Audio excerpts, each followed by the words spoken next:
બ્રાહ્મણ સમાજ દ્વારા નારેશ્વરથી વડોદરા શહેરમાં સલાટવાડામાં આવેલ મહાદેવ મંદિર સુધી કાવડ યાત્રાનું આયોજન કરવામાં આવ્યું। હિન્દુ ધર્મમાં યાત્રાનું ઘણું મહત્વ છે। માન્યતા અનુસાર કાવડ યાત્રા એ ભગવાન શિવની વિશેષ પૂજા વિધિ છે। શિવના ભક્તો જે કાવડ લઈને નીકળે છે તેને કાવડિયા કહેવામાં આવે છે। કાવડ યાત્રા દરમિયાન ભગવા પોશાક પહેરેલા કાવડિયાઓના સમૂહો દૂર દૂરથી ગંગા જળ ભરીને શિવાલયમાં જાય છે। ચાલો તમને જણાવીએ કે કાવડ યાત્રાના કેટલા પ્રકાર છે અને તેનો ઇતિહાસ શું છે।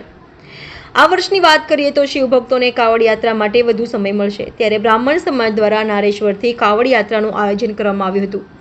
આ કાવડ યાત્રામાં 150થી વધુ શિવ ભક્તો જોડાયા હતા અને કાવડ યાત્રામાં કાવડ લઈને નારેશ્વરથી પદયાત્રા કાઢવામાં આવી હતી અને આ કાવડ યાત્રા વડોદરા શહેર સલાટવાડા વિસ્તારમાં આવેલા મહાદેવ મંદિર ખાતે ભગવાન શિવને नर्मदाના જળથી અભિષેક કરવામાં આવશે। ये लोग कावड़ यात्रा लेके आते हैं, 2 साल से लेके आते हैं।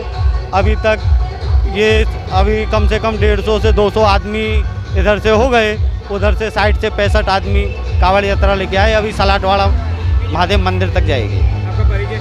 विनोद कुमार शर्मा। नारेश्वर से लेके आए, सलाटवाड़ा भैरवेश्वर महादेव पर चढ़ेगी। कितने सालों से कर रहे हो? ये 2 वर्ष हो गया हमको। 2 साल से। दूसरा वर्ष है। कांवड़ यात्रा में कितने भक्त जुड़े हैं? उधर से तो 30-35 थे, इधर आके 100-150 हो गया।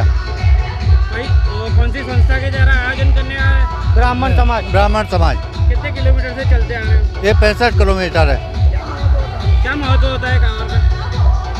मैं तो ये अपनी इच्छा अनुसार। ये तो भगवान भोले बाबा की हाँ। मेहरबानी है जो हो गए वो। आपका परिचय? हम्म? आपका परिचय? मेरा नाम मुकेश है। मुकेश।